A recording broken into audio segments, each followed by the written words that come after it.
Nobody was injured this time? No? All right. It's always preferable that way. All right, folks. Thank you for coming back. Before we proceed with the rest of the exhibit, I want to read you the instruction and emphasize for you the importance of remembering that the defendant's statements and the video recording have been admitted only for a limited purpose.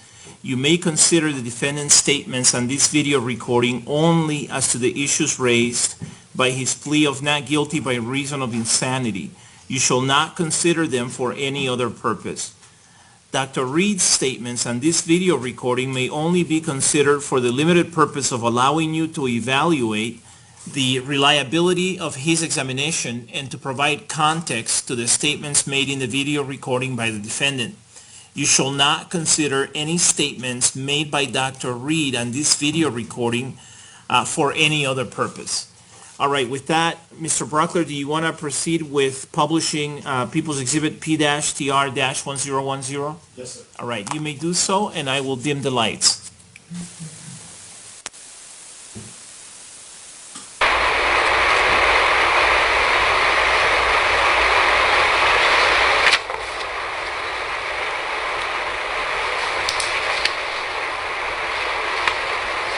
We've talked about your feeling that you were delusional at various times, delusional being the word that you used.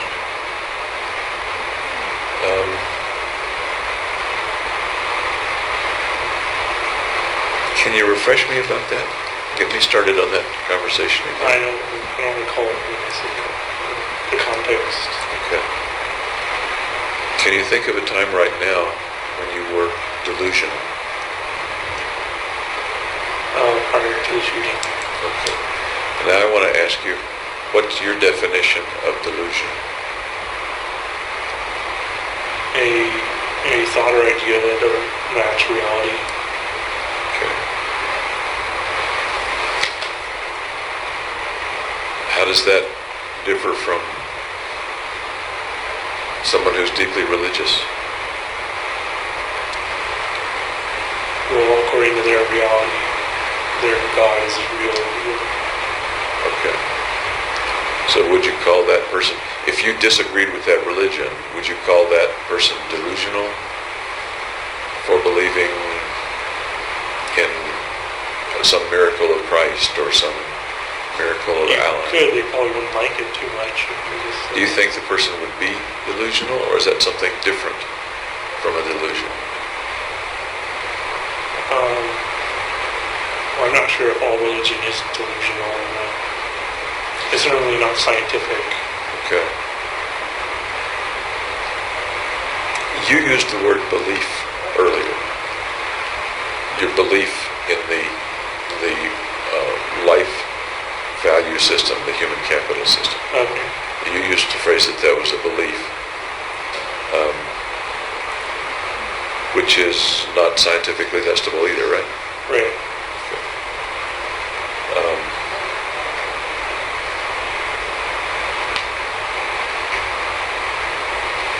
Tell me again some of the things you believe were delusional in the months before the shooting. Beliefs that you had that you now believe were delusional. Or maybe you thought they were delusional then.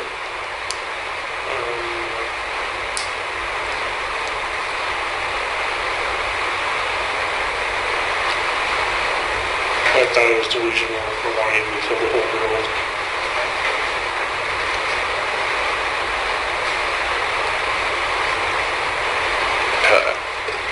The sentence confuses me.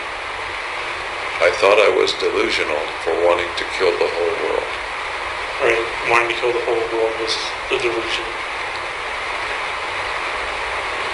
You were having the thought. In what way is that a belief? A delusion being a belief that other people don't share, that can't be dislodged with logic. Well, other people don't want to destroy the whole world. It was my belief that it should happen.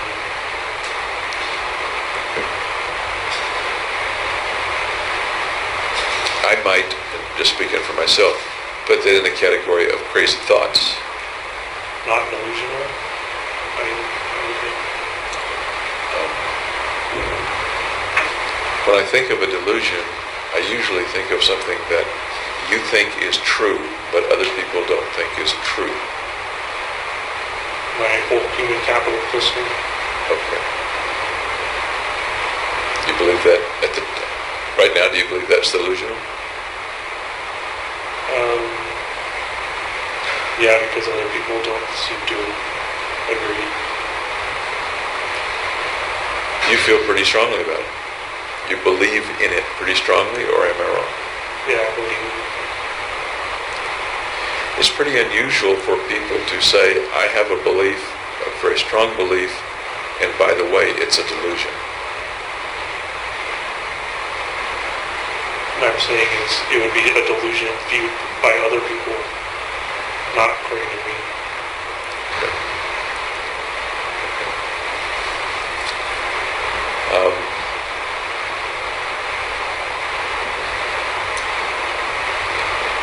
If I believe in multiple universes based on string theory, but lots of people don't understand string theory and say that's stupid, would I likely be delusional or have some other difference from the other people rather than a delusion? You'd have a difference of opinion, Okay. because at least some people agree with you. Okay. I don't know anybody who agrees with Good point. me. Good point. Okay.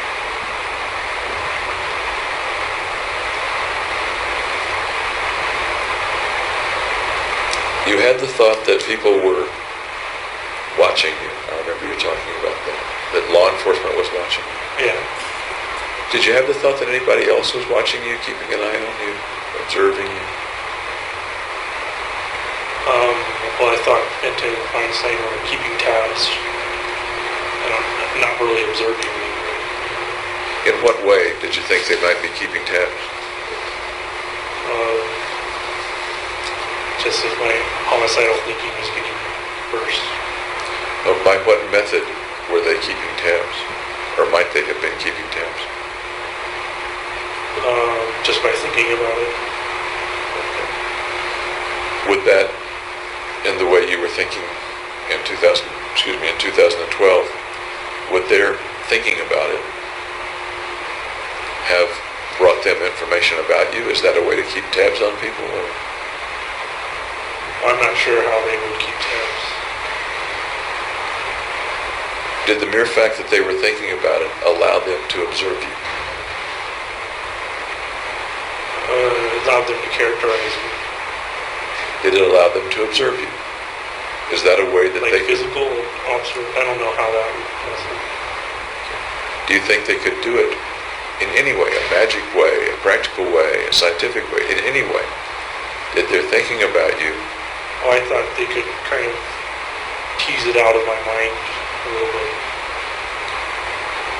When you were there with them or when you were not there? When would they tease it out of your mind? Well, during the session. During the sessions, okay. By teasing it out of your mind, do you mean get you to reveal it or somehow read your mind? In a way, read the mind. Yeah. Tell me how that works. Tell me about that. Well, it would come from their training and their analysis of me. And how might that help them to, in a way, and to use your words, in a way, read your mind? Well, because it would reveal what I was thinking. I was revealing what I was thinking to them, so they could put it together and figure it out. But they didn't. They wound up not being able to. But you would be revealing, if they weren't looking into your mind with their psyches or something like that, they would be inferring it from something that you said, for example? Yeah. Is that what you mean? Yeah. Okay. Thanks for clarifying.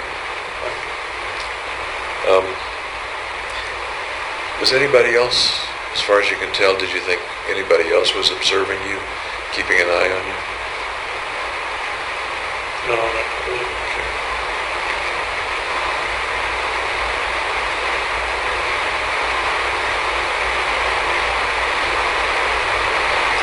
As you were putting stuff together in the apartment, did you ever think that there might be bugs in the apartment or hidden video cameras or something like that? No. Okay.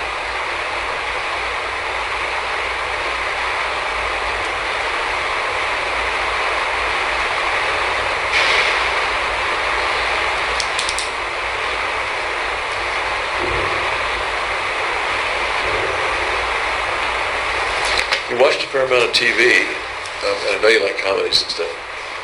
Did you watch much news before the shootings? No, I still don't watch news. Any particular reason you don't watch the news? It's not entertaining. Do you have any interest in what's going on in the rest of the world? Just very basic. Like what? Like new presidents around the world. Like What are, in your view, what are the most reliable places to get that news? when I did look at news, I would go to the New York Times website. I usually read the science section.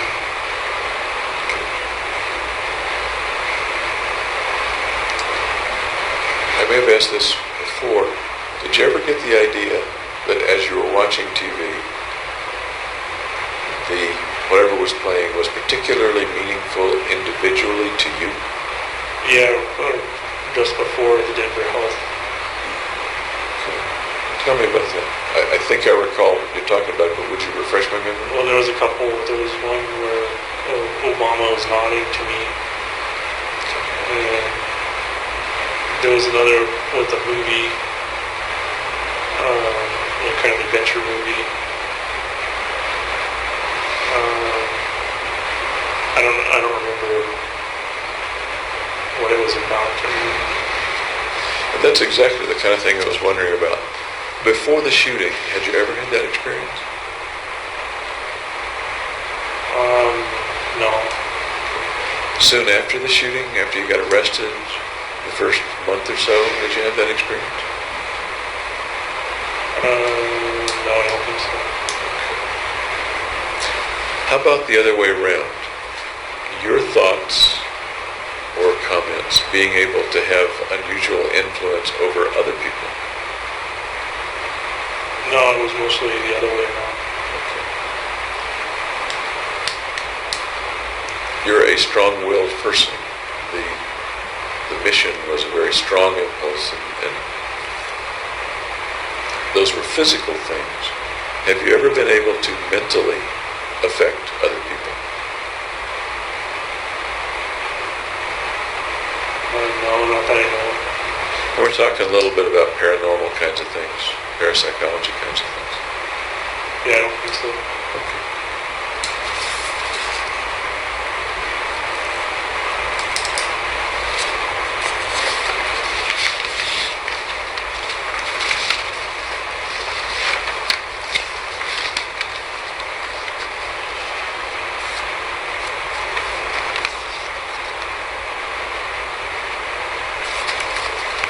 Did you ever get the idea that people could hear your thoughts without asking you what you were thinking? Even back in 2012 or before? Denver Health time. At Denver Health? When they locked me in the hole. Okay. And when they locked you in the hole? Any time before that? Any time in your life? No. That's a little like being able to read your mind. I guess I'm also thinking about your being able to project your thoughts so that other people could understand them. Telepathy, I suppose. No, I couldn't do that. Okay. Tell me more about the way that was experienced by you just before you went to the hole, while you were in the hole.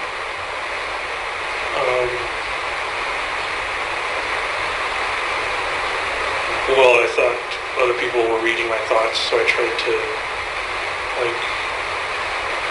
hide them.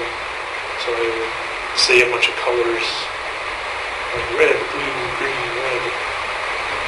and like point in my cell and stuff in random locations As a way to, to get them to stop listening to my thoughts. was that a way to get them to stop listening? Was that a way to camouflage your thoughts or hide them? Yeah, it was to hide them. To hide them. Okay. I do recall on video you're pointing at parts of the whole, for example.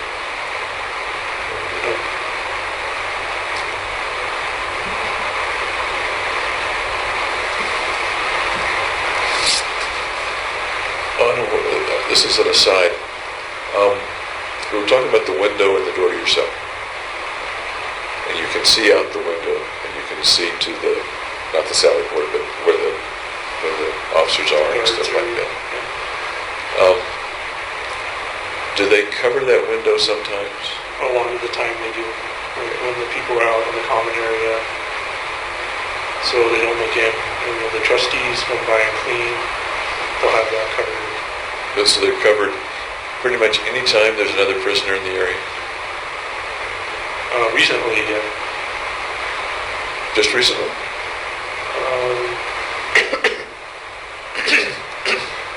There was a time for a while that they would just not put it up. Do you recall anything happening when they didn't put up the paper? No, I don't know why they changed to putting it on so much. Did people bother you by looking in, or? Just looky-loos. Putting up the covers also keeps you from seeing other people. Right, I can't see out. I can understand them not wanting people to be looky-loos and look in on you. But the other side of that is that that even more limits the number of people you can see, much less make eye contact with or talk to. Right. Does that trouble you? Does that bother you? Well, I like being able to look out the window just because it makes the cell feel bigger. You like being able to look out and see people? I guess so. Yeah. But they're kind of at an angle so that I can't really see them. Does it matter to you whether you can see people or not? No, it doesn't matter. Does it matter to you whether you can talk back and forth with people or not? You can still talk back and forth with the screen, the metal. Okay. That's right. You can hear people nearby. Yeah. I don't usually talk to them though. You mentioned that sometimes you can hear them yelling at you or talking about you. Yeah. Do you ever talk to them? Ever? Once I said like hello to one of them, What happened when you said hello? they said hey back or something. I don't remember. Did you carry on a conversation? Nope. Is it allowed for you to have a conversation or with I guards? am not supposed to talk to them. And they're not supposed to talk to me. Is it that you're not supposed to talk or that prisoners aren't supposed to talk to each other? Well, the prisoners can talk to each other. But they're not supposed to talk to you. Is that right, or do I misunderstand? Right, I'm kind of isolated, so they're not supposed to talk to me. And your feeling about that part of the isolation is? Doesn't matter.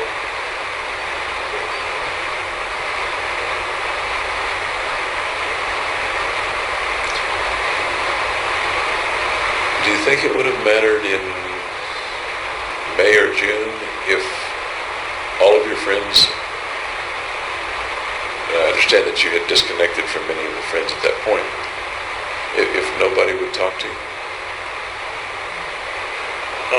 Well, May and June I didn't text them or call them. You went to the store from time to time in May and June, July. Yeah. Would it have mattered to you if no one in the store would talk to you? Well, then I wouldn't be able to buy it. Would it have mattered to you? No. as long as I could still buy the materials and resources I needed.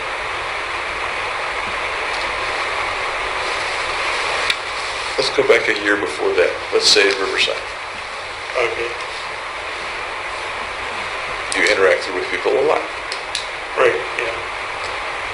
Do you think it would have mattered to you then if the people had suddenly stopped communicating with you except to say, here's your pencil? Yeah, I would have wanted to. I'm sorry? I would have wanted to talk with my friends. How do you think you would have felt? If they had done- Outcasts, probably. Tell me about how outcasts feel. I feel alone, kind of shunned. Go ahead.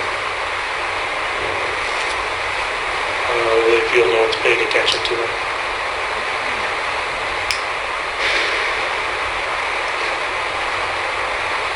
Anything else? Seems to me there's a lot of other feelings, mostly negative ones, that go into being an outcast and shunned. Yeah, I suppose. What other ones come to your mind? No, none that I can think of. One that just came to my mind is that you have no value. You In a don't social matter. society. You don't matter to them. If they're not communicating with you, that's a pretty good sign that you don't matter. What do you think? It could be that, or they could just have fallen out of touch.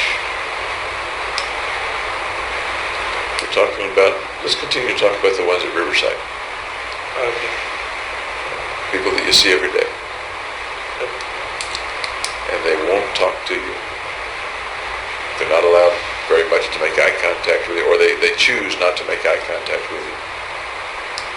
And they wouldn't feel very good. I agree.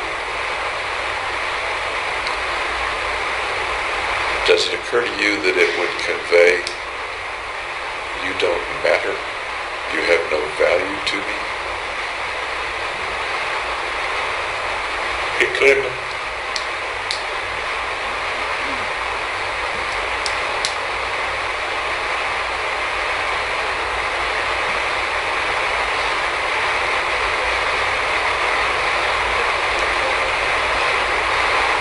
My thoughts go, and once again, they're my thoughts, not necessarily yours, to how can I get value back?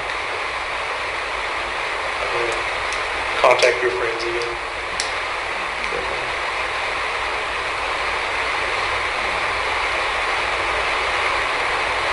Any other thoughts about that? Find some other way to increase your value. Such as? Such as human capital. Meaning what? That would increase your value. What would increase your value? By increasing your human capital. How would you do that? Shooting.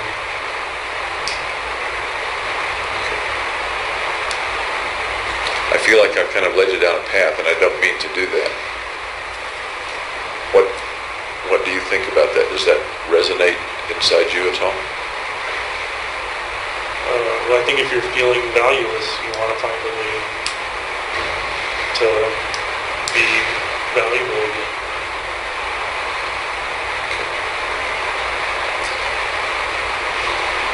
When you were in graduate school, the last few months of graduate school, did you feel valueless? Did you feel Pretty much. unvalued? Yeah. Tell me about that feeling.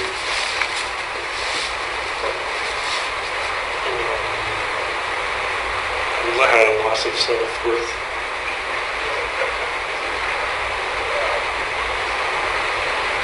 More.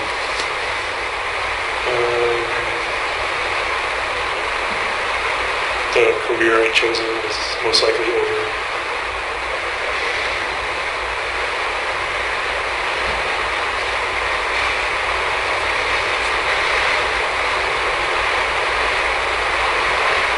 That's it. How about before you started buying the guns? Did you feel less value in some way? Less valued? Yeah. Tell me. Because some of my rotations didn't go very well. And I guess nobody cared if I stayed in the program or not. Nobody cared.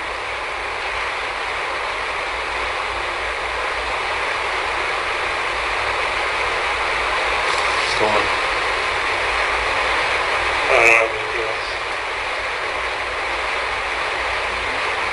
How'd you feel as you said nobody cared if I stayed in the program or not? Bad. Any other adjectives? Bad? Underappreciated.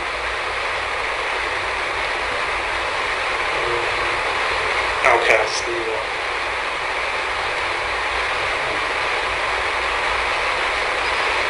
Any other emotion coming up in you as you say those things? Anxiety. Doesn't show in your eyes, in your pupils. But it would be very natural for emotions to come up as you feel those things. Yep. You turn now to your folks. Did you talk with them? Yes. Did you talk with my sisters? Talk with your sister Chris. Did you clear up the abandoning thing? Not completely, Okay. but some. She did share with me that y'all didn't communicate all that much while you were at Riverside or any other time when you were out of the house. Right.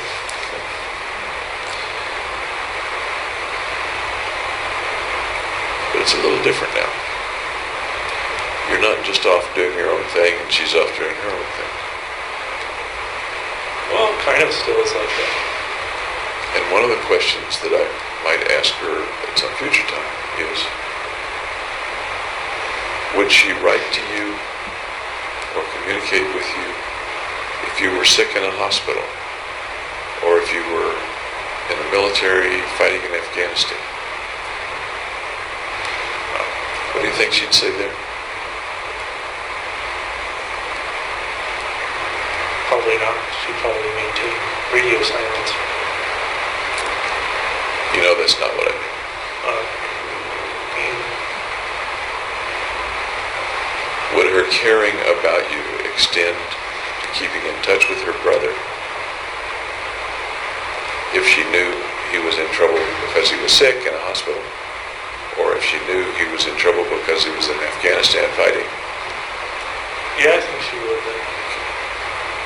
versus if she knows that he's in trouble because he killed lots of people and is in jail? I imagine she'd probably wait till after the trial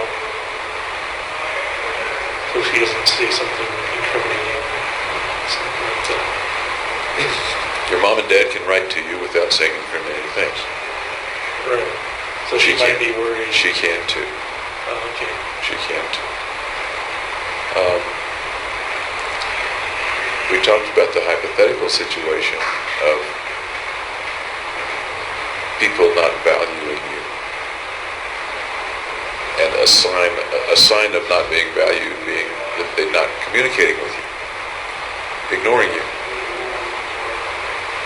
And it did bring me straight back to thinking about your family.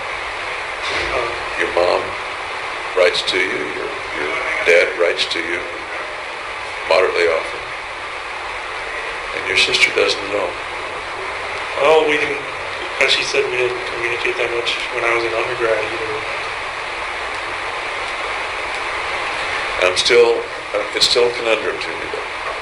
I'm still not sure. Because just because she didn't write to you when you were doing fine doesn't answer the question to me of her not writing to you when you're in trouble. All right, well, I guess you'd have to ask her. And that can happen. But right now, I'm curious about whether you ever think about that. I'm really much more interested in your thoughts than hers about what impact what you did has on other people's view of you and, in a sense, on your value. I think she still values me.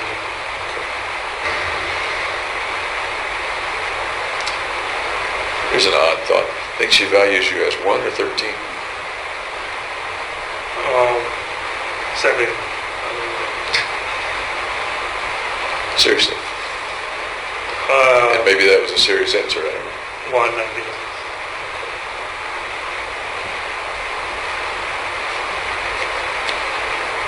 Several times I've asked you what the 13, the benefit of the 13 is to you. It's just a feeling of value that I attribute to it. We've talked about your feeling unvalued. Do you think it's a way to give yourself at least a way to feel valued? Yeah.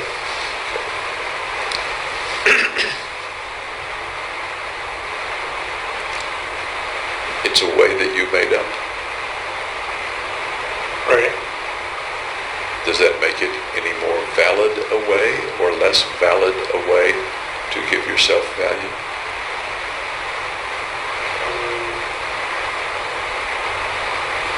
No more or less than any other way. In other words, are you kidding yourself? Are you deluding yourself that you have value?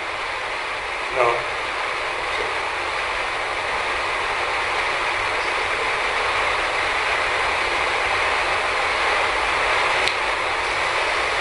I can say to myself, man, Bill is really good looking. And it may make me feel good. I am aware of the way I really look. Let's just assume for the moment that I don't really look good.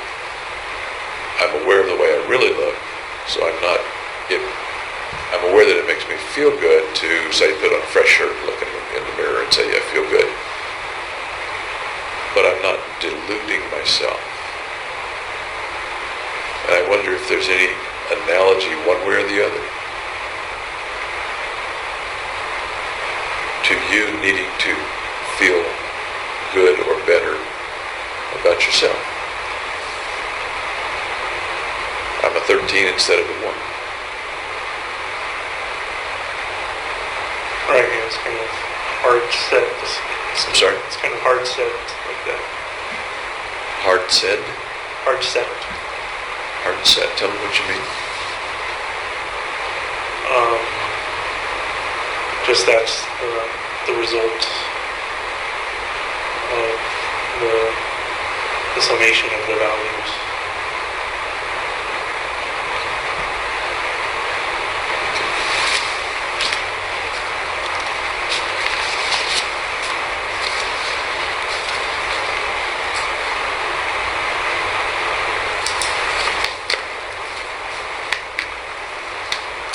Let's see what else is on the big list here.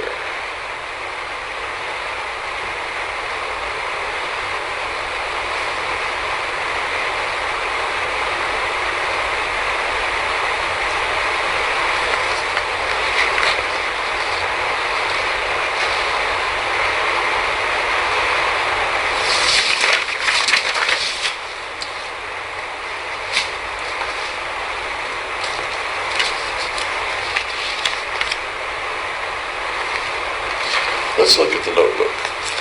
Okay.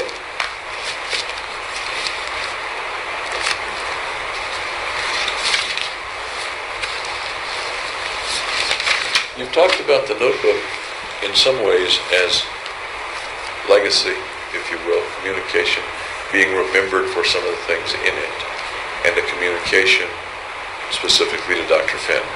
Right. In that regard, correct me if I'm wrong, you've sort of put more importance, at least right now, on the notebook and its contents than on the things that you wrote in your cell. Does that make sense? I think so, yeah. The notebook's more important. What makes the notebook more important? Because I found some very interesting things in what you wrote in yourself. Because they were prior to the shooting. And forensically, with regard to the legal case, they may be more important in that sense. How about important to you and being remembered, or the things that you think are important other than the legal case? No, then they're kind of like equal weight. The notebook was written during a time when you've said you had things wrong with your mind. Right. You said it in various ways. Broken brain. Is that fair to say? Yeah. That the contents here, pretty much from beginning to end, and maybe entirely from beginning to end, but please correct me if that's wrong, were written at a time when you believe you had pretty serious psychiatric symptoms. Right, and I was trying to understand them. And you were trying to understand it. The things you wrote in your cell were, some of them were before you got any treatment. Right. And some of them were after you got some treatment. A little bit, yeah. The game, for example, the point. Yeah. Chronologically, those things look like they happened after the Denver Health. Right.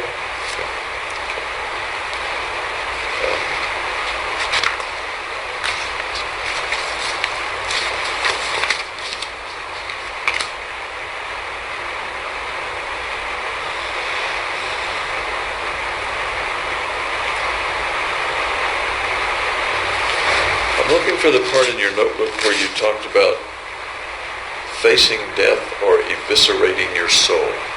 You remember about where it is? No. Let me see if I can find it real quick. Goober's your mom, right? Right. Okay. And Bobo? Bobo.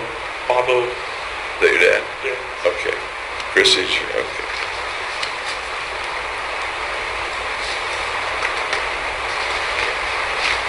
Let me take just a minute.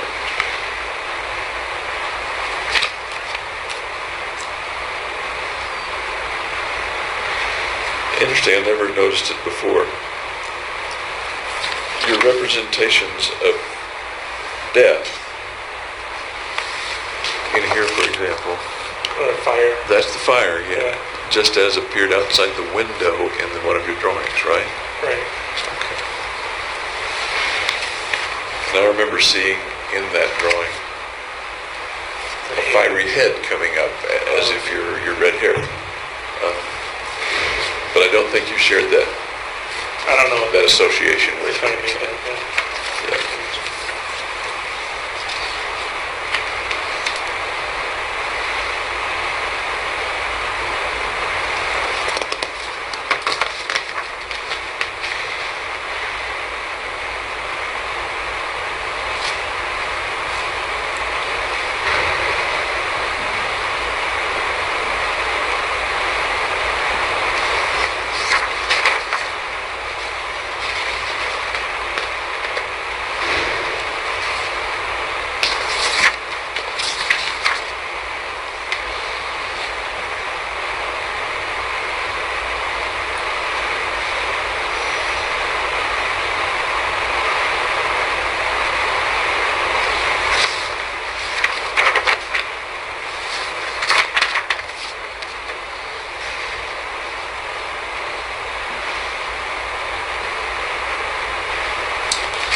We may have talked about this, but I'll just look at it because it's highlighted again. Among the things that you described as symptoms or things that were happening to you in June or July, in terms of symptoms, were brief periods of invincibility. Remember that? Yeah, when I was like driving to the gym and that kind of thing, I felt invincible in my car. Tell me about that. Well, I just did it. Tell me in more than half a sentence. Brief periods of invincibility. It would usually happen when I was driving, so I go over the speed limit a lot. Okay.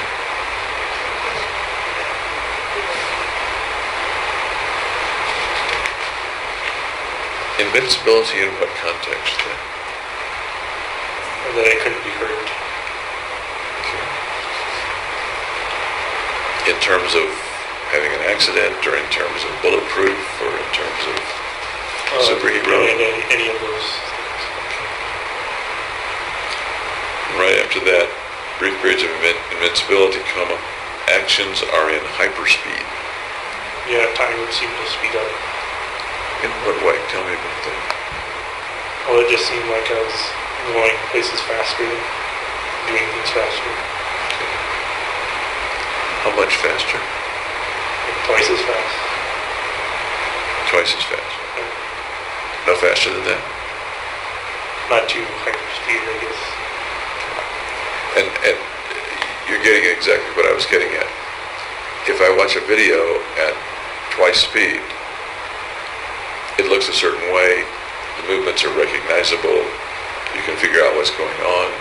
Right, so it would still be at the one speed, but it would feel like the hyper speed. Okay. That's different from, he was there just a minute ago, and now you're way over there. The flash, so to speak. No, because it was continuous. I'm sorry? It was continuous. So it wasn't like flashing from place to place. Okay. Typical 3 or 4 days a week, lasting all day. So it didn't just occur a little bit during the day, it lasted all day. At least that's what's written in the I don't notebook. remember. Oh, Yeah. okay. That was what you wrote on that particular day in the notebook. Possible interludes of catatonia. And you described what you meant as catatonia, I think, as a kind of tiredness and Tired immobility. a tired immobility. Okay. How immobile do you mean? Like lying down and can't get up. Okay. Can't get up at all? I could still get up to like go to the bathroom and stuff. Okay. So you wouldn't wet the bed? Right. You get up and go to the bathroom, get up to eat? Oh yeah. Roll over in bed, or would you lay in the same position for hours? I guess there was movement Sorry? while lying down. I guess there was movement while lying down. Okay.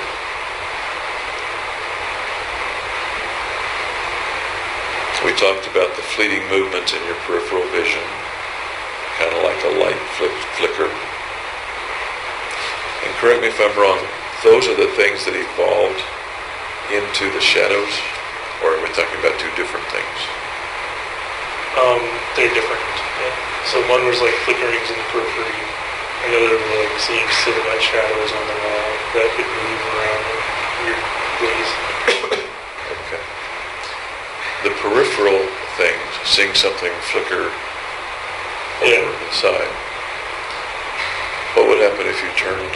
It wouldn't flicker if I looked at it. I'm sorry? It wouldn't flicker if I looked at it. There would be nothing there? Yeah, there'd be nothing causing it. Okay. So, about when did the things that you continued to see start? Before I bought any weapons. Before you bought any weapons? Okay. And how did those things start? They just popped up. Do you remember an early experience of it? Yeah, I was in the lab and it happened. In the lab? Okay. What happened? I would just see flickerings at the side of my peripheral vision. Okay. And when you turned, it would not be there? Right. Okay. Now, what I want to talk about though is the things that stayed there in your vision. Okay. I think we're talking about the shadows, but I don't want to mislabel them. Yeah, the shadows. I could stare directly at. Okay. They'd be there. The flickering stuff was different From the shadow. from seeing the shadow. Any other visual phenomenon that you recall? No, those were the two. Okay. When was the first episode of something like The Shadows? In my third rotation lab. Okay. The third rotation was March, April, May, or what? Something like that, yeah. Do you remember where you were or how that first time was? I was just sitting at my lab desk, and it kind of happened. And then and it was like a moving shadow. I was kind of splitting and then reforming, and it was kind of weird. So you're sitting at your lab desk. There are no noxious fumes around to make this happen. No, there's nothing. Okay. And where did the shadow appear? On the kind of divider of my lab seat, I guess. So something roughly in front of you? Yeah, in front of me. Okay. You watched it? And what happened? It split into two. They kind of like, they would like gobble each other up and jump around. And Did it form recognizable shapes at that time? no, it was just kind of blobs. Eventually, they came to form recognizable shapes, am I right? Some of them looked like people. But that first time, it was a blob. Yeah. It looked like or interpreted as gobbling each other, splitting, gobbling each other up. Yep. Okay. How long did that experience last? Like 30 seconds. 30 seconds. If you turned your head, do you recall whether the blobs would move or not? If I turned my head to the side, I wouldn't be able to see them anymore. I'm sorry? I wouldn't be able to see them anymore if I looked away from them. Okay, so they didn't move with your vision, they stayed on the divider, Yeah. or else they disappeared one the other. Right. Okay. About 30 seconds. When was the next time they came? In my apartment, on the ceiling. Same day? No, like a different week, I think. On the ceiling, as I recall, when you were going to bed? Yeah. Okay. We come back to the first time. Unusual experience. Memorable when you remember it 2.5 years later. Yeah. What feelings did you have when you saw it? What's going on? You say that in a sort of a narrative way rather than with any emotion at all. What was the emotion of what's going on in February or March of 2012?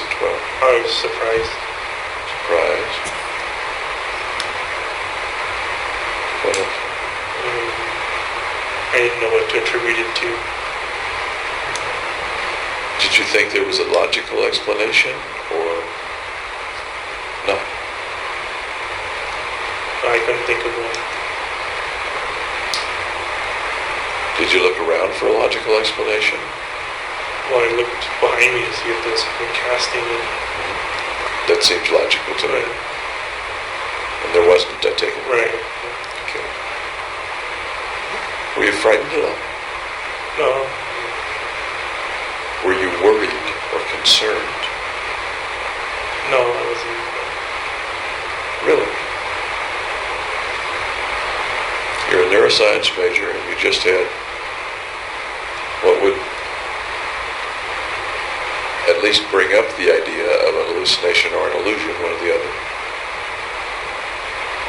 And it didn't It didn't concern worry you. me. It Well, worried. it wasn't doing any harm or anything. What did you think it might be a sign of?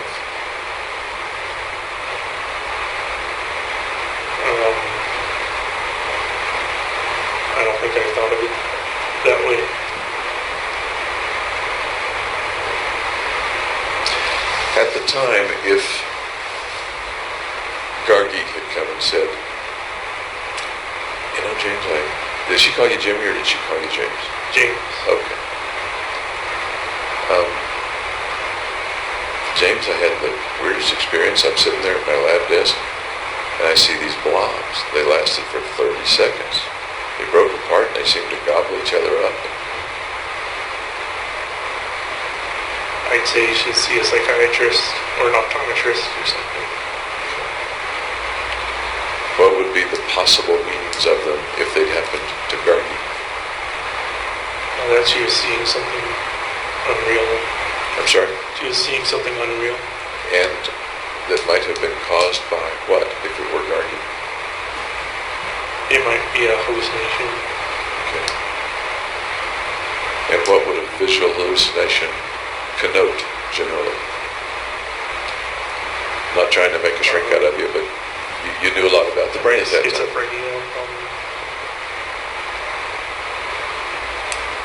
Something worrisome going on in the brain. Right. Kind of like a terrible ache in your side might connote something terrible going on in your gut. Appendicitis or something. Okay. But while you might have been worried for Gargi, you weren't worried for yourself.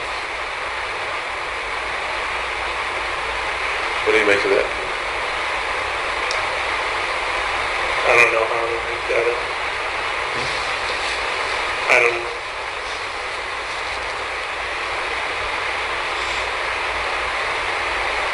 You said it was surprising, but you're acting almost as if it sort of felt natural. Nothing to write home about. Right, yeah. I don't think that's why you went to see Dr. Fenton, am I right? Or initially Ms. Rowe? No, I went treat anxiety. Okay. So that wasn't something that caused you to call a doctor or look up. Did you happen to try to look it up on the web or anything like that? I don't think so. I just kind of accepted it for what it was. I'm sorry? I just kind of accepted it. As the shadows became more defined and returned a second time, did you become worried or concerned at all? No. What do you make of that? That's twice. I didn't consider it harmful or bad in any way. Why is it not harmful for James, but it's potentially harmful for Gargi?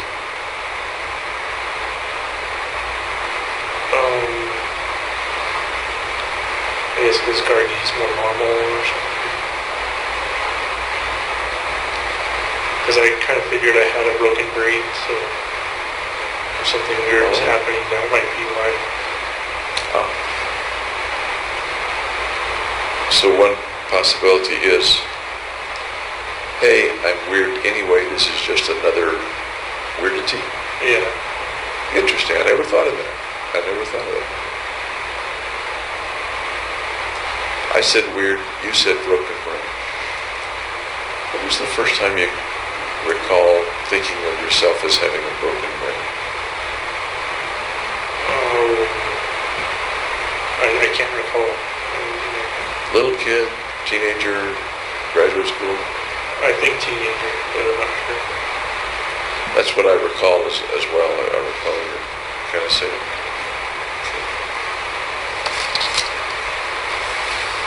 One reason that resonated with me is that there are a handful of folks today who describe, particularly certain people who are suicidal, as having a broken brain that needs to be fixed, and they can be fixed. They can be fixed? They can, yes, be fixed. And I was wondering if that phrase, broken brain, came from something you'd read, but I think you told me I think I just made it up. I think it came directly from you. Yeah.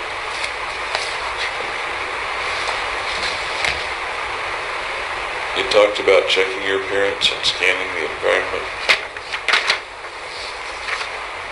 You talked about concerns with your penis. We went over that last time.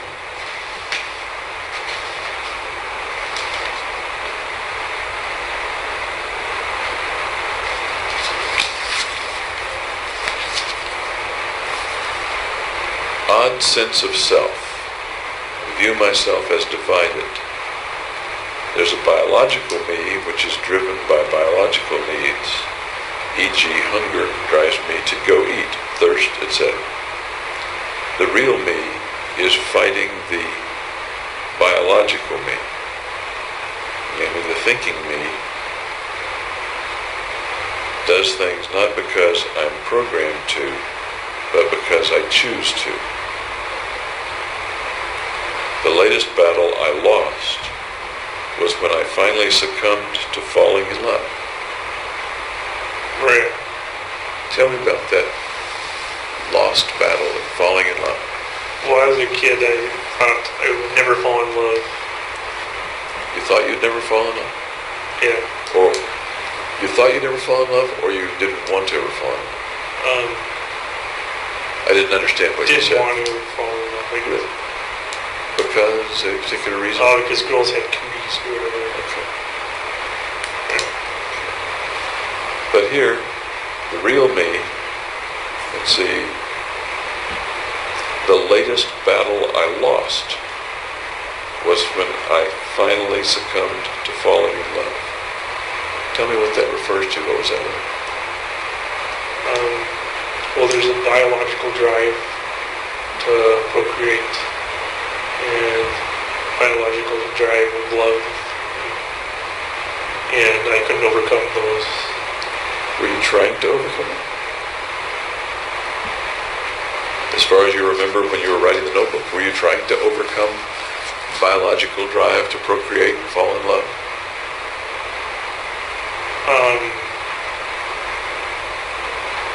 I wound up doing so. You wound up, Doing so. but were you trying not to? Yeah, I was trying not to just fight my biology. Tell me about fighting that part of your biology. Well, I resisted trying to fall in love. I'm sorry? I resisted trying to fall in love.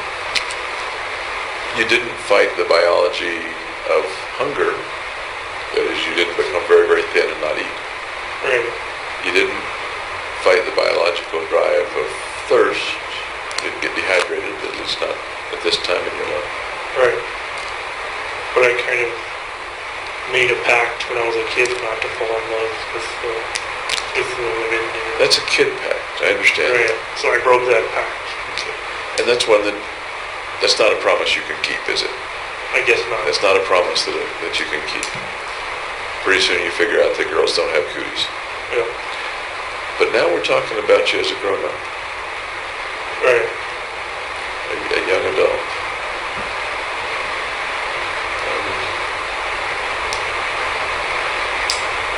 Did you ever make a pact with yourself that you wouldn't have sex?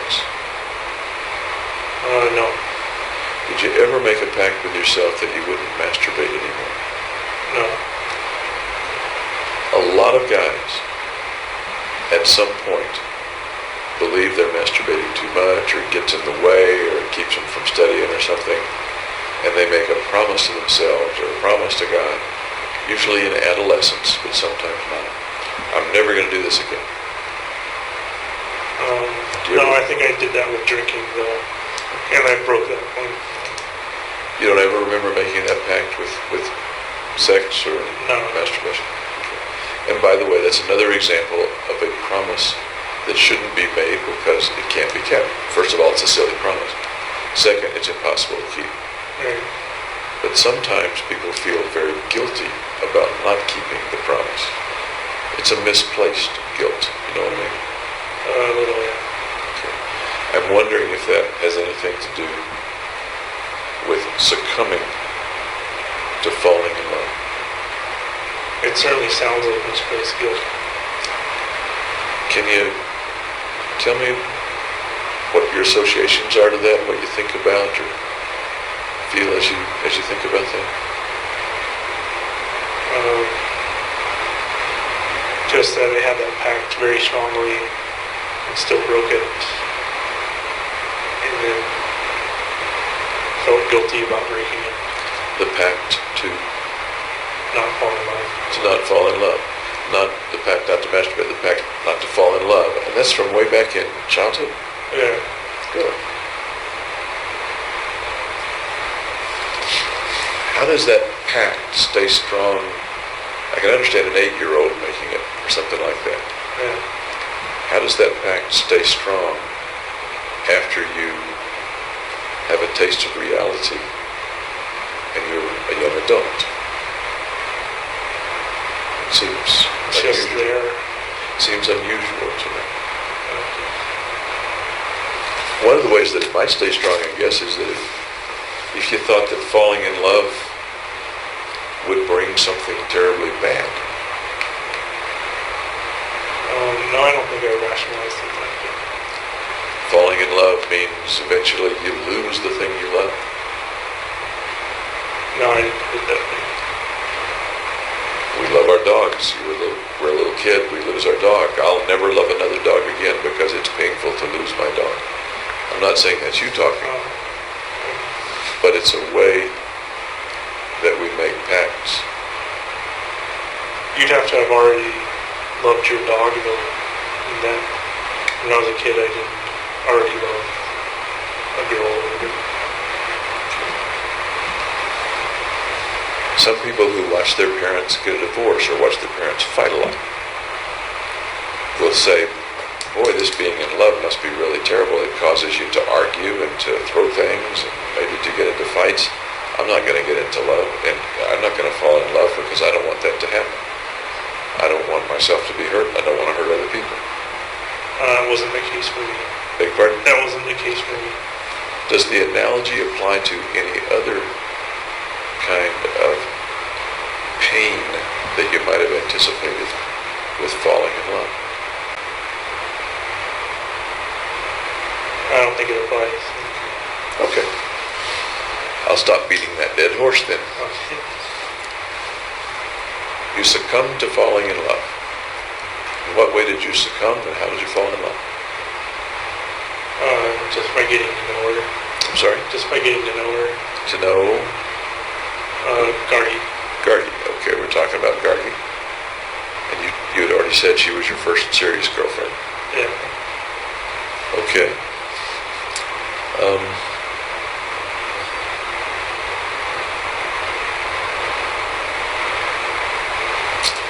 How did the falling in love work out for you? I'm glad I did it. In what ways? I got to know another person well and care for another person and have that returned as well.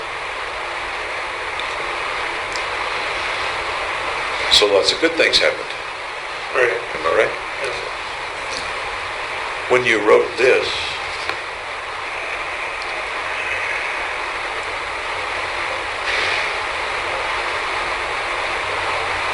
probably by the time you wrote this, good things had happened with Gargi. Yeah, true. But you still used the language that you lost the battle by falling in love. Maybe it was a tongue-in-cheek statement. Kind of. I've broken the pact to myself that I would fall in. That was quite a pact. Okay. Any other pacts you've made to yourself? Kept or broken? That I would never hate my mother. That you would never hate your mother? Yeah. Okay. Tell me about that pact. How did that come about? That was also when I was a kid. I got angry at her, I guess. So you got angry at her, and what happened? I promised I wouldn't hate her. I'm sorry? I promised I wouldn't hate her. How do you get from being really angry to promising that you won't hate her? I don't understand the connection. because it wasn't acceptable to be angry at her. Did you tell yourself you wouldn't hate her, or did you communicate that to her, or both? No, just to myself. Anger is one thing, hate is a little more, or a bit more than anger. Okay. My thought is the anger so scary for that little kid that you have to make a pact that you won't hate so that you don't ever get angry again or something like that? I don't know why I made the pact. Do you remember the episode of being angry? No. But you're pretty sure the pact happened when you were angry at your mom. Yeah, because I didn't want it to happen again. I'm sorry? Because I didn't want it to happen again. Didn't want it to happen again. What might she have done or you have done to create the anger? I don't know. I don't remember the details. Wouldn't be the time you were spanking in the front yard, would it? I don't think so. No. What happens if one gets angry at his mother? What are the possible things that can happen if a kid gets angry at his mother?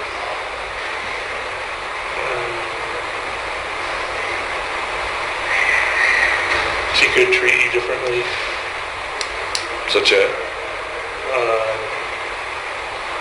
Use hostile tones of voice. Or, Anything else she might do if you get angry at her? put you in a timeout. Okay. Anything else that she might do if you get angry at her? Spanking.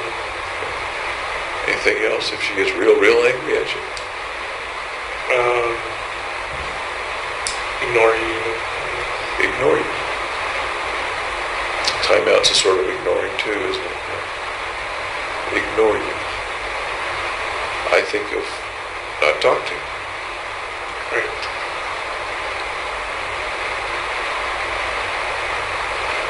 What are you thinking? I'm not thinking anything. What did you say the last time we talked about not being talked to, being ignored? What about it? Where did that lead us last time? To valueless, I think. Exactly.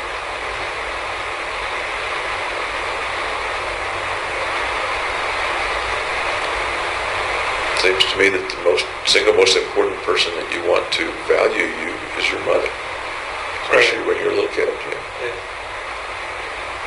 Okay. That makes being angry at her maybe a little dangerous. I guess so. Did your mom ever threaten to leave you? No. Did she ever threaten to not talk to you, or, well, to put you in timeout, I suppose? Okay. As far as you remember, did you keep your pact to not hate your mom ever? Yep. As far as you remember, did that keep you from ever being angry with her again? Sometimes I would get angry, but I suppressed it. Suppressed it? Yeah. Did you ever express the anger to her again?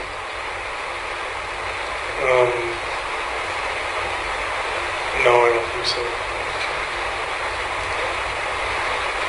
Can one express anger without hating? Yeah. Like how? Can you give me an example? Well, if you drop a dinner plate, your mom could be angry at you, but she still means she loves you. Pretty good example.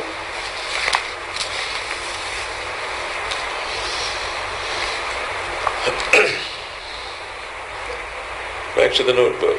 The obsession to kill since I was a kid with age became more and more realistic. started as the entire world with nuclear bombs, then shifted to biological agent, most recently turned to serial murder, and then you're working toward the theater scenario.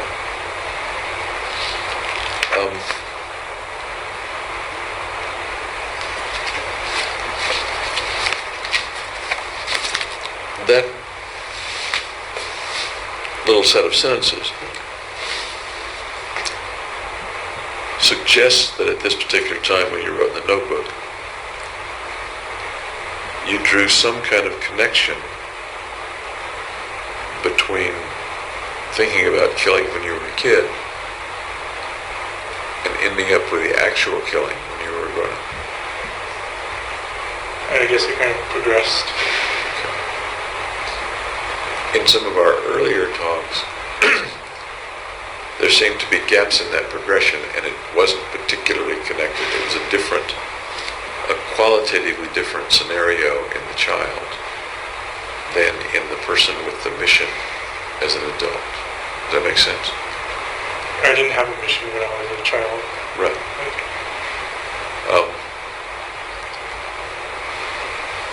In the notebook comment, there's this suggestion of something a little different. That it was not qualitatively different, but merely but a kind of evolving set of quantitative differences between what you called the obsession to kill since you were a kid and the grown-up carrying out of the shootings.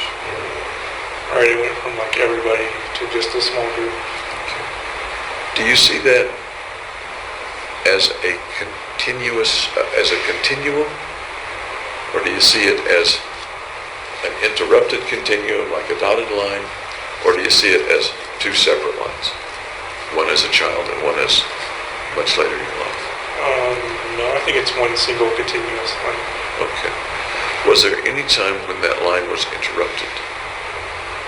In other words, when you had no obsession or thoughts of killing other people so far as you know? No, not really. Okay. Continuous line. And this is as you are remembering it in mid-2012, because that's when you wrote this. Right. And is this also as you remember it right now? That would be your impression? The same, yeah.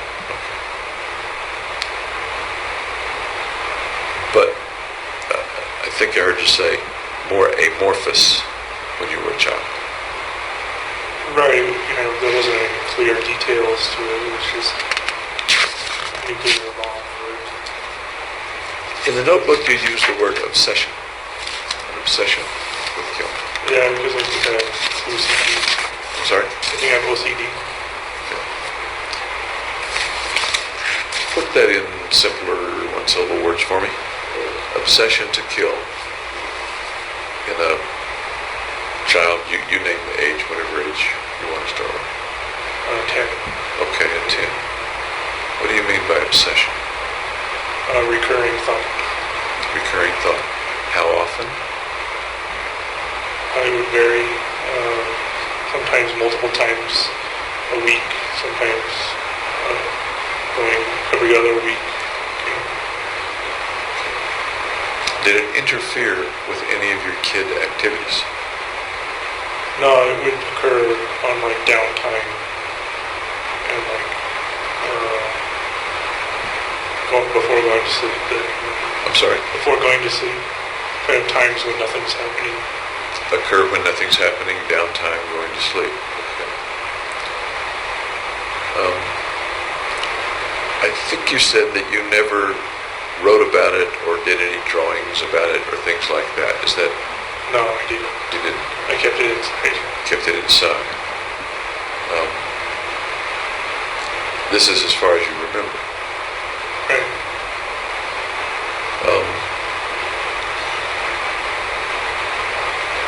I did run across a couple of your early drawings, by the way. I'm not a very good artist. No, these are kid drawings. These are kid drawings. When you were in family counseling in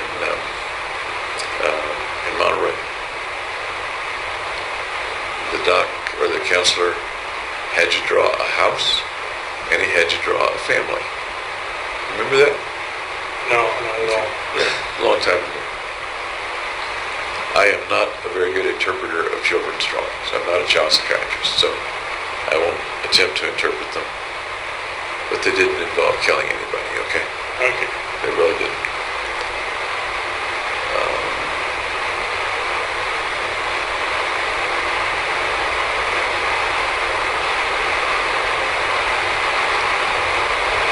You referred to the, quote, mass murder at the movies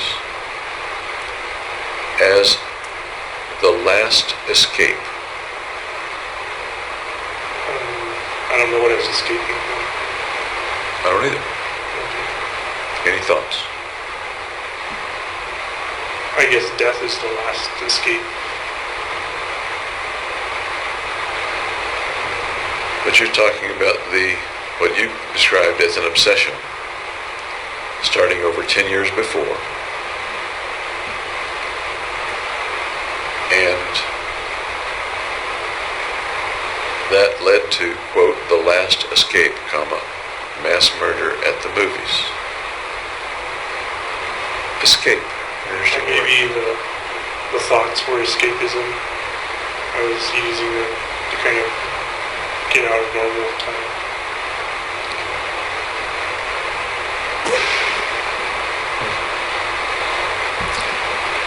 And then you're apparently explaining this to the reader. And you say, so anyways, that's my mind. It is broken.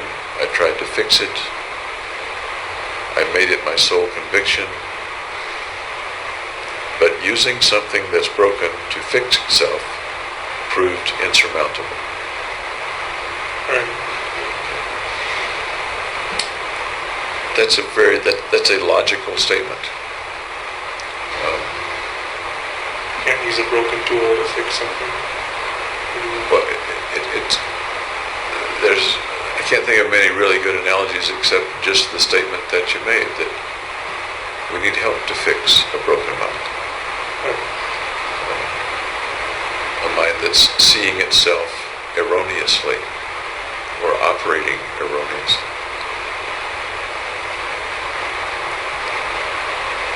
Do you think you saw yourself erroneously? Let me start out with childhood, age 10, 12. You had discomforts, you had uncomfortable times because of the way you believed you were.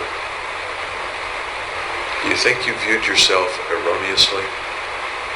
Or do you think you had an accurate view of yourself? Back then I thought I was normal. You thought you were normal, or you thought... When I was a little kid, I thought I was normal. Yeah. At roughly what age are you talking? Like 6. 6. When you come up to 10, and you're thinking about killing people, and apparently you believe that's not normal. Right. Okay, because you keep it to yourself. Yeah. It worries you. That's my word, but did it worry you that you thought about killing people? It kind of, no, not really. Not really. Okay.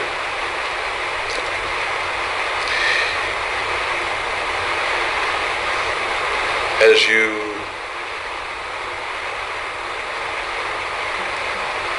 if I had been some other kid playing with you, roughly your age, age 10, 11, 12, would I have thought you were abnormal? No. Okay. So from the standpoint of other people viewing you, Is this a normal guy? they viewed you differently. It may have been that you viewed yourself erroneously and the outside person was viewing you accurately. I'm not saying that very well. I guess what I'm thinking about is if the broken brain doesn't perceive itself accurately very well, why can't that mean that maybe it's not broken in the first place? thinking one is broken is not always proof that one is broken. Right.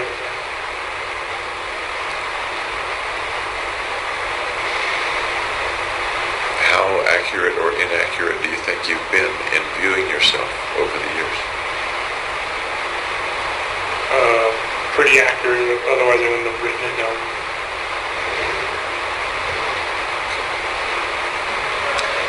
How accurately do you think that you interpret other people or view other people as normal, abnormal, good, bad, trustworthy, not trustworthy? How good a judge of other people do you think you are? Pretty good judge. Pretty good judge.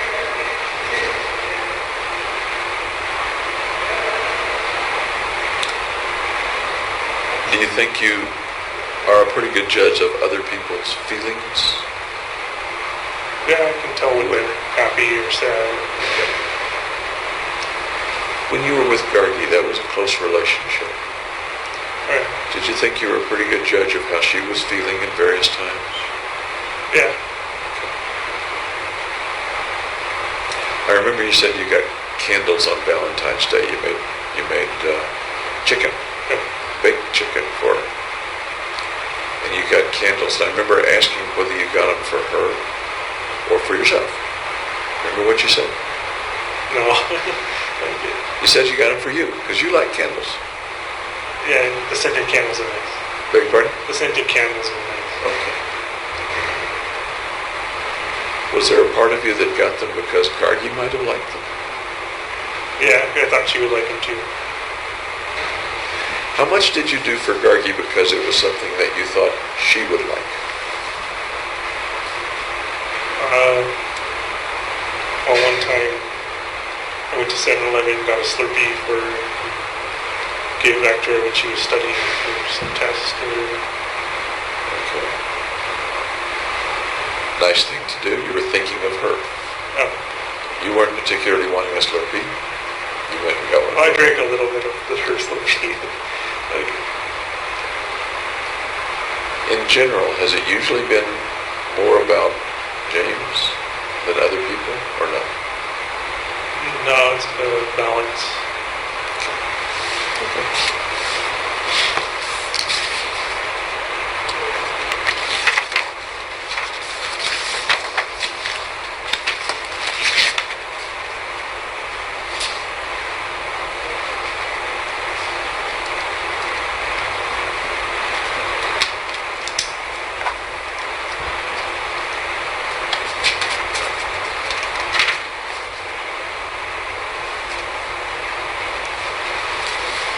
Let's see what else I see.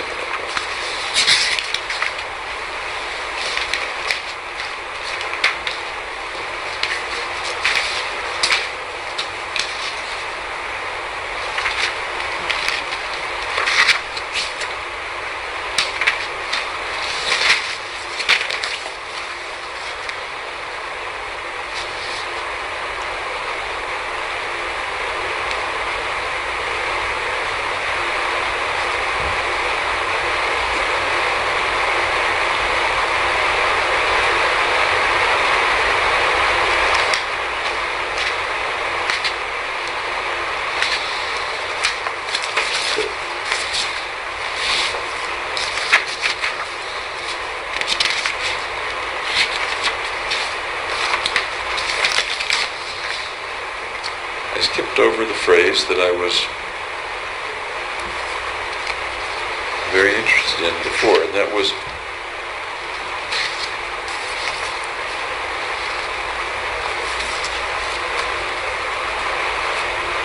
in trying to, in the insurmountable task of fixing what you thought was your broken brain. A couple lines lower, you say, in order to rehabilitate the broken brain, my soul must be eviscerated. I have no idea looking back on what that means. Okay. I can show you the context if you like on that page. Would that help? 'Maybe. Okay, and here's the eviscerated part.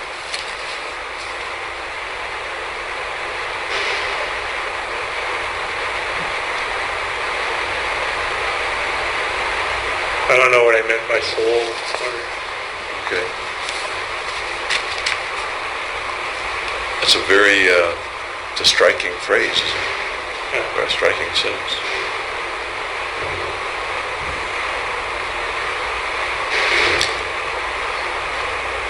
The next sentence is, I could not sacrifice my soul to have a, quote, normal mind.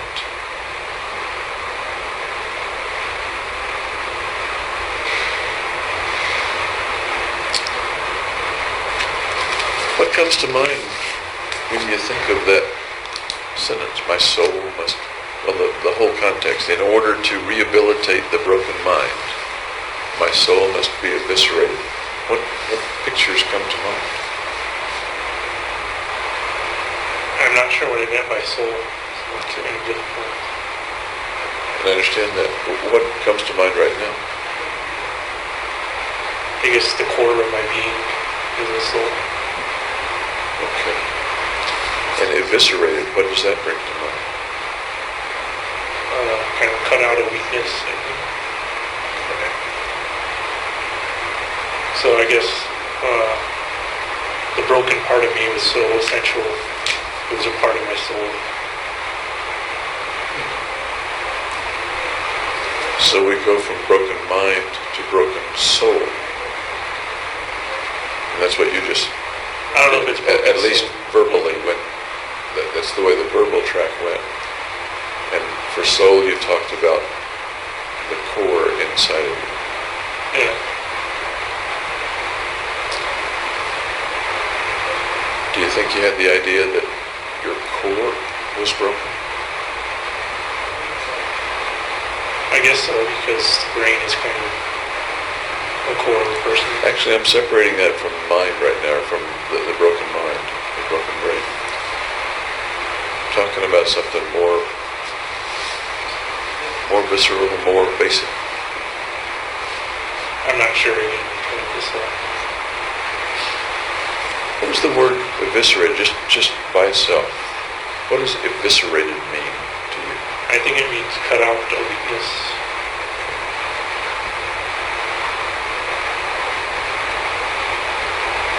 Cut out a weakness.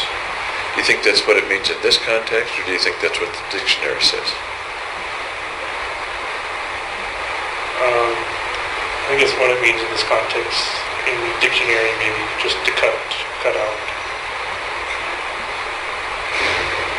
My impression of the word eviscerated is a little more serious than cut out. I can cut out an appendix. Right. You Because- wouldn't eviscerate an appendix, I guess. I think of eviscerate as take out all the viscera, meaning all the guts, intestine, stomach, liver, kidneys.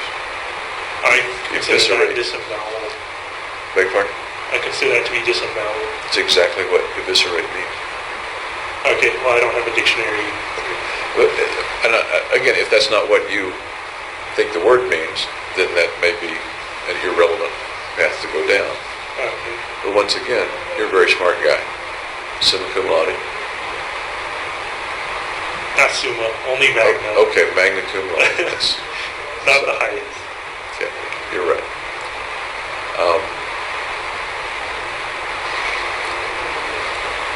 I would be a little surprised if you didn't know, particularly because you're in a biological science, if you didn't have a pretty good feeling of what eviscerate meant back in 2012. I have to like cut out an organ or something. Eviscerate my soul. My soul must be eviscerated. Any way you slice it, it sounds like a pretty radical cure. Yeah. And the next sentence indicates that you didn't want to do that cure. I could not sacrifice my soul to have a normal mind. Right. Is that the impression you get from reading the sentences together? Let me read them to you. Neuroscience seemed like the way to go, but it didn't pan out.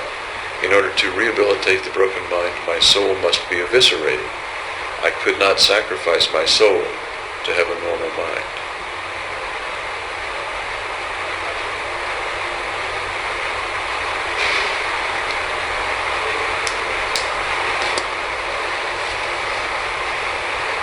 What does that sound like to you? That my broken mind was such a part of me that I couldn't get rid of it. Okay. So, erroneous impression or not, that's one way that you may have been thinking at that time. That it was impossible to get rid of? Or did you mean it's so much a part of me that I don't wish to get rid of it? I don't wish to get rid of that important part of me. I may have misunderstood. It's an important part of me. So it's so important I can't get rid of it. Thank you for clarifying. Thank you for clarifying. It's so important that broken or not, I can't get rid of it.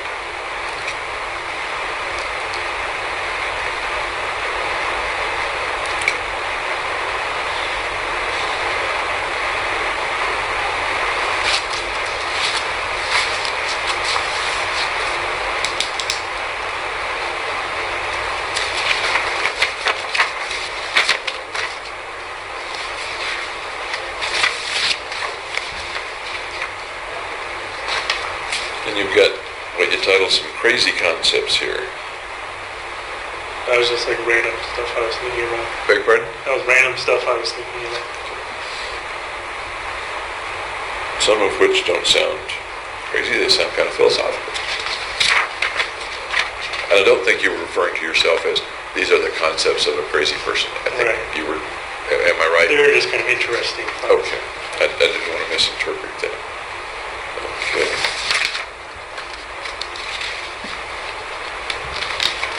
Ripple effect, butterfly effect. This moves into some things that are a little similar to the things that you wrote yourself. Some philosophical concepts.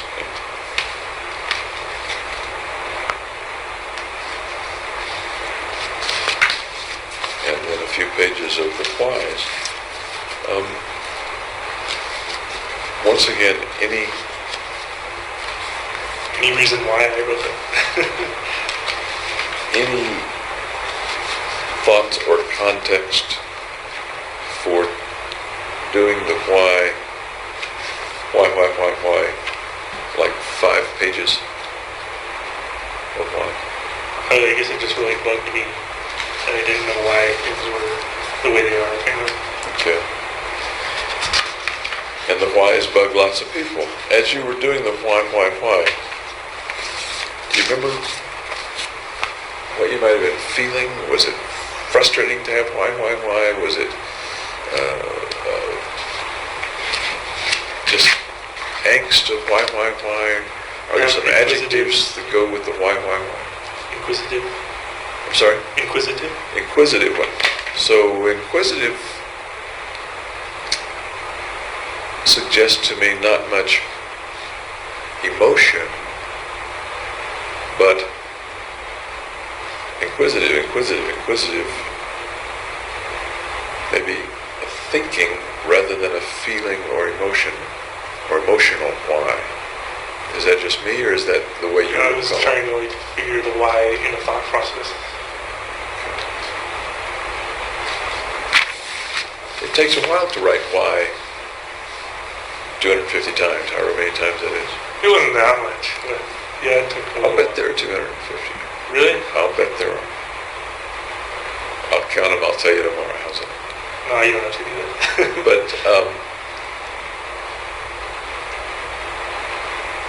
it's one thing to ponder and say, damn it, I can't figure this out. Why in the world? But to say why, for probably at least 10 minutes it took you to write that down. That seems a little unusual. You recall the context? I don't know what state of mind I was in. Okay. Do you recall what time of day it was? Whether you were about to go to bed or just got up? Or? I think it was afternoon. Do you recall roughly when it was after you left school, before your prelims? I think it was between dropping out of school and LSU. Okay. So fairly far along in the process leading up to this shooting? I think so, yeah.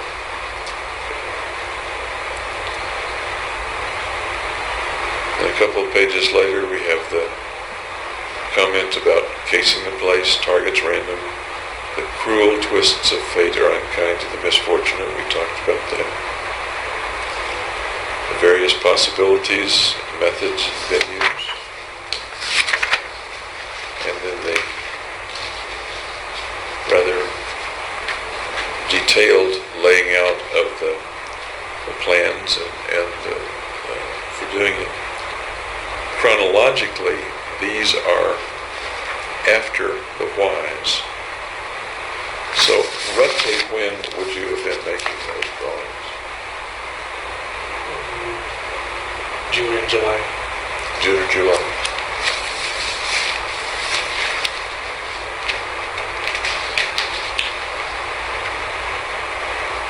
When you did these, actually when you did the whole notebook,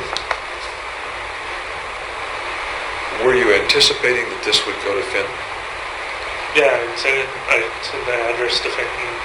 Now, I know that you sent it to eventually, but this looks more like a worksheet for your own purposes, not a communication to someone else. That was just a detail of my plans. And like scooping out all the tactical situations. Was this used to detail your plan and think about it? Or was this a description of what you had already done for someone else to read about? A description. So this, for example, the drawings here, Yeah. hold up, over there. The drawings here, you had already done that a long time ago. No, after I'd go to the movie theater and watch a movie, I'd sketch out the layout. Okay. But that's not these, or that is these? That is those. Because they would be fresh in my memory to remember the schematic. This suggests to me that the last details of the planning took place a little later than I thought they did. But Yeah, I didn't go to the movies until June and July. until June and July. late June, early June, or do you recall? Late June, early July. And when you started this notebook, I'm just trying to get it That I don't know. clear in my mind, I don't know. but when you started the notebook, you started it specifically to eventually send to Dr. Fenton. Yeah. Okay. None of this was like a journal for you? None of this was something... Well, the schematic was to know which area to attack or whatever. So the purpose of doing this was not to send to Dr. Fenton, but rather to know which area to attack. And it was happened both. to be in the notebook. No, it was both. I'm sorry? It was both. Okay. But when you started out on some relatively early date, saying the questions, what is the meaning of life, what is the meaning of death, and your logo, Yeah. that was at the beginning of a communication to Fenton. Yeah, I think I asked her like what the meaning of life was. That was one of my questions with Fenton. Okay. And you asked her what she thought the meaning of life was. And she wouldn't tell me. She wouldn't tell you.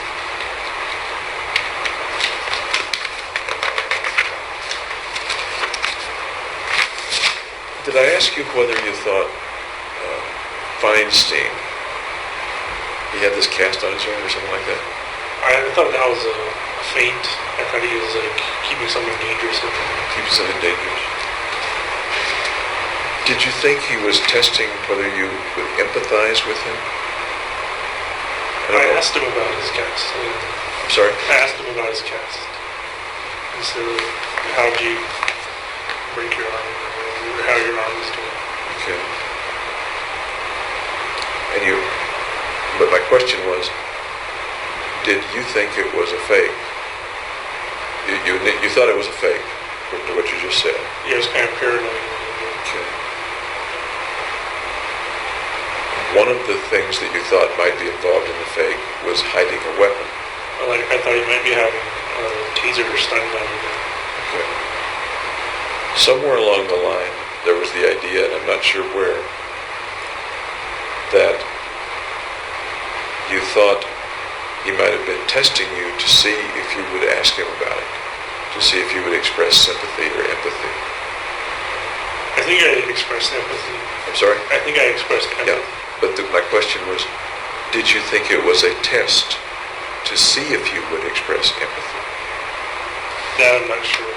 Okay, all right, fair enough.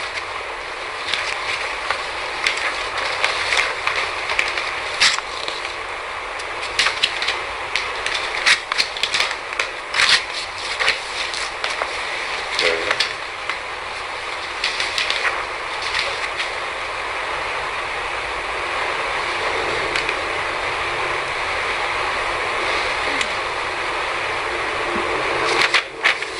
We've talked several times about the hatred of mankind that you wrote down.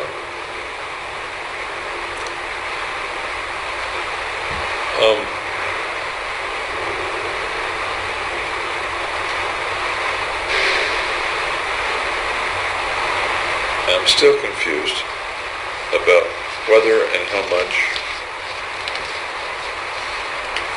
the shooting had to do with hating mankind and, as you say it here, being freed by the medication, perhaps, freed of concern about the consequences of the shooting. Whether the shooting had to do with your hating of mankind or intense aversion of people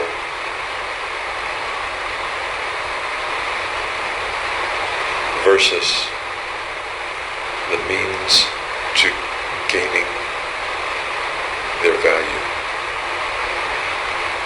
Right. So, like, what weight did I assign him? How much of it had to do with what you describe as primary drive reversion to hatred of mankind? Okay. You hate folks enough, you may want to kill them, and some folks may kill them. Is that... I didn't really hate any of the people in the theater. I just hate mankind in general. Were they representatives of mankind to be hated and killed? Or was the killing related? As a crowd, they were... I'm sorry? As a crowd, they were kind of... Talking about motivation for killing them. Okay. Why did you want or need for them to die? Mainly for so I wouldn't suicide and have my value increased. Okay. So those two things that we've talked a lot about. To help with your depression so you wouldn't suicide. And to increase your value. Okay. I don't think I've heard you say much at all, or maybe nothing, about they needed to die because I hate mankind and they're part of mankind. Right. Right? Can you... Right what? I didn't really kill him for that reason that much. Okay. That much. You added that little... That much. Okay. What do you mean, that much? Was it any Well, or because some? I still hate mankind. Okay. Did that have anything to do with you killing the people in the theater? A little bit. A little bit. Percentage-wise, give or take? Like 10% that much, and 90% the other one. There were two others, not just one other. Okay, then Remember this? I'm going to calculate 45% to 45%. Okay. And I'm not meaning to quantify it intricately. Okay. But my question has to do with, does the long-standing hatred of mankind that you say experienced a primary drive reversion to hatred of mankind with you believe with the treatment, an intense aversion of people, how much did that have to do with the shooting in the theaters? Very little. Okay.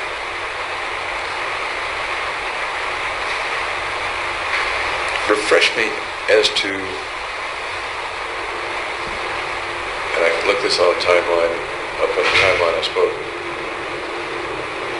You're going to see Fenton that general date and the time that you began to buy weapons. First weapon that you bought. I think about a quarter of the way through of seeing Fenton, I went to bought the weapon, the first weapon.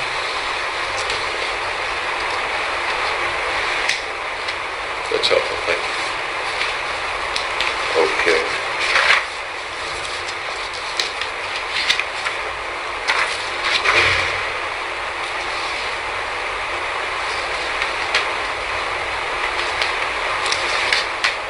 And we talked a lot about the Dark Knight Rises business and the film and the window. We went through that a lot before.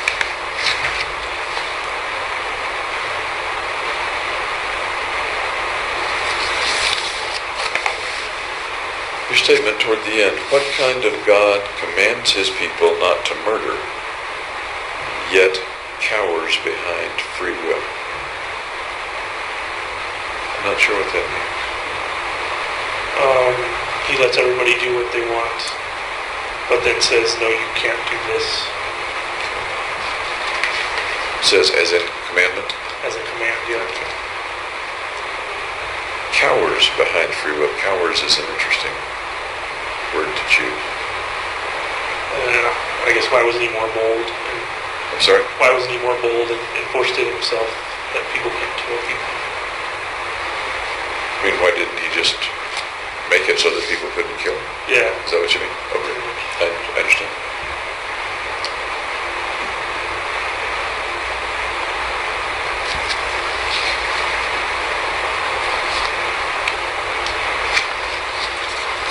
All right. I think that's the end of the notebook. I do remember the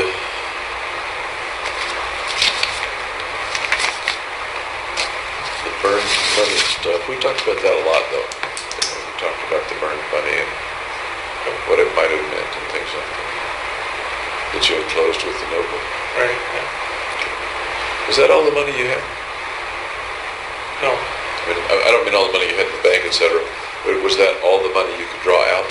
Did you keep Yeah, back like any? maxed out my debit card. You didn't keep back any cash? I think I kept like a couple $100 in my wallet.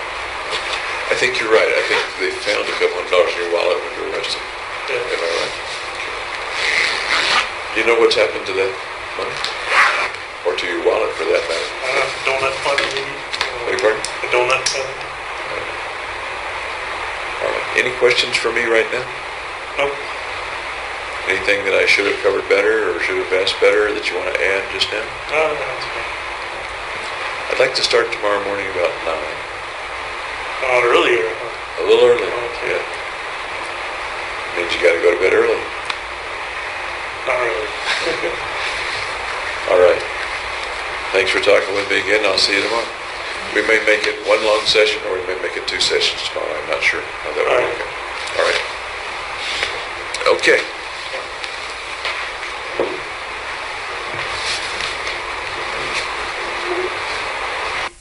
I'm going to turn the lights back on. The record should reflect that the people just finished playing P-TR-1010. Members of the jury, it's almost 10 after 5. Thank you for your patience and staying past 5 today. Please remember all of the advisements I've been giving you throughout the trial in terms of your conduct when you're not here in the courtroom. They all apply overnight. Get some rest tonight. and I will see you tomorrow morning at the usual time. Thank you. Have a good evening.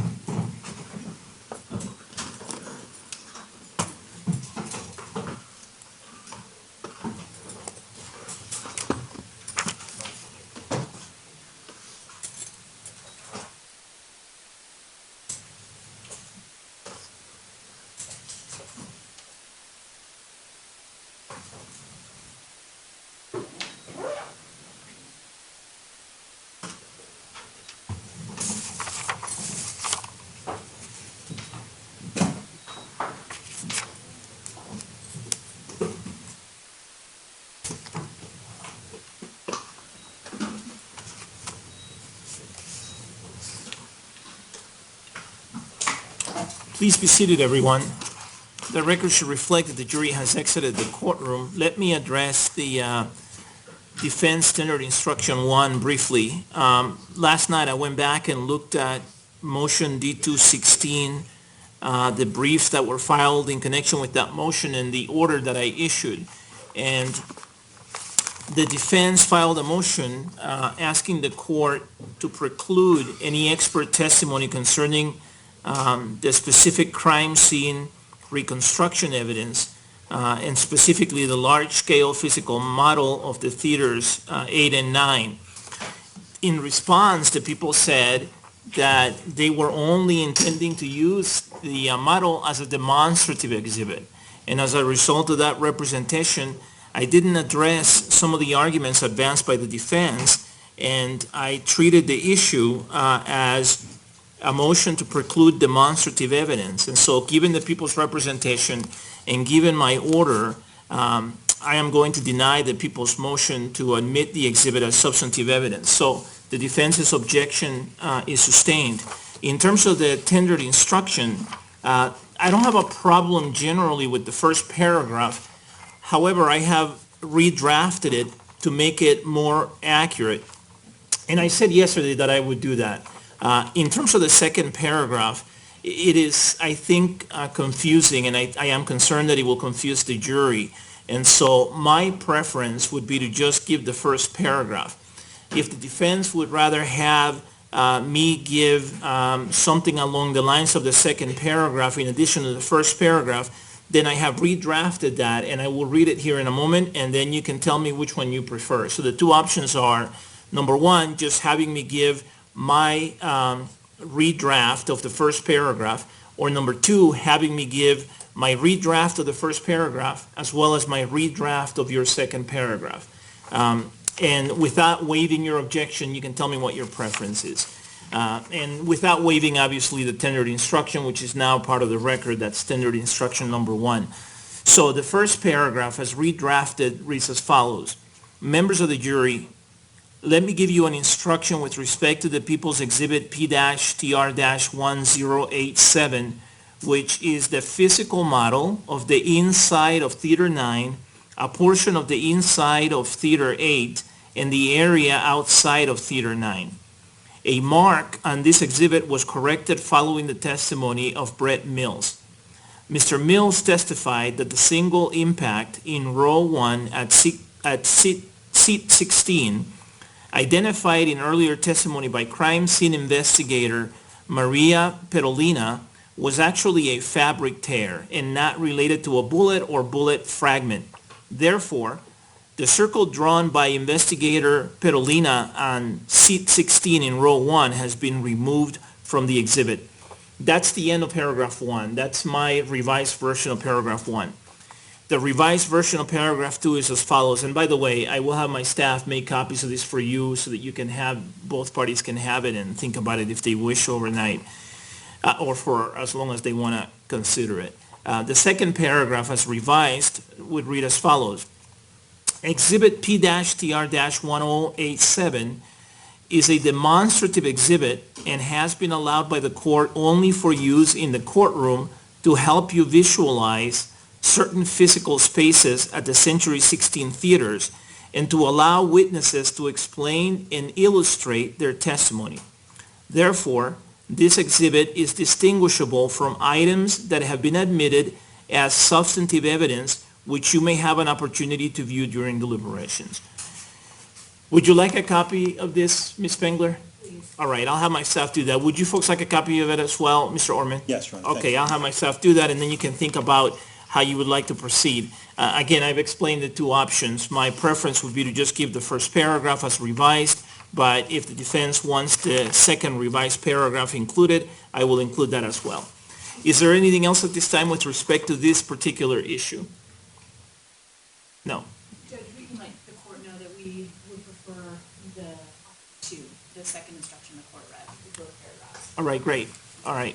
I'll give you a copy then in case you want to make any suggestions, any revisions that you would like the court to make, but I'm satisfied that this it would be an appropriate instruction. And if your preference is to have both paragraphs as revised, then that's what I will do. But I'll wait to hear from the people in case the people have any objection to it and in case the people have any suggestions with respect to the language used. Is there anything else at this time on behalf of the people? Mr. Brockler, do you have anything else? No, sir, thank you. You have one more disc, that's about 3 hours and 15 minutes for Dr. Reed. And then I'm assuming you'll have some questions following the, I guess at the beginning of the day tomorrow and perhaps following the last disc, is that correct? Your Honor, here's what I would like to do. One, I'd like to only play one video disc ever again in my life, and it will hopefully be tomorrow morning. But I do not intend to begin with questions. What I think I'll do is wait, since we have this natural break, and I think we can get through the morning and get probably up to the lunch break by playing that and with the court's normal 20-minute break, and then do whatever limited follow-up questioning I have after the lunch break, and then turn it over to Mr. King for cross-examination. Okay, and Mr. King, you'll have 5 minutes of cross-examination. I intend to play all of the videos from beginning to end. Okay. All right.